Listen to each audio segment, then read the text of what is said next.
Welcome, citizen. This court is now in session. Save Magistratos. Greetings, Magistrate. Salve Magistratus.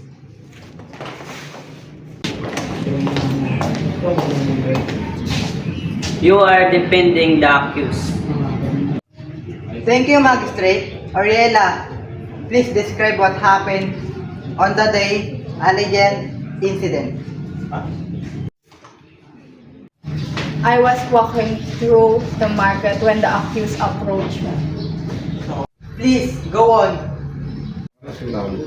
He tried to take my purse.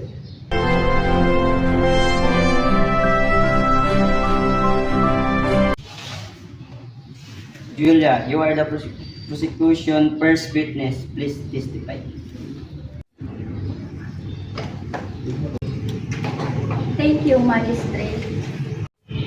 I saw the accused lurking around the market that day. He looked suspicious.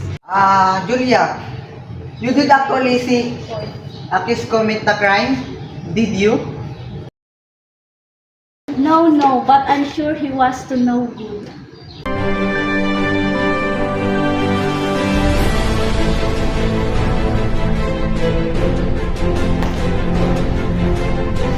Livia, you are the defense first witness. Please testify. Thank you, Magistrate. I saw the accused helping an elderly woman carry her grocery that day. He sounded like a kind and respectable person. Livia, your testimony contradicts Julia's. Who do you think is telling the truth? Positive, the accused is innocent.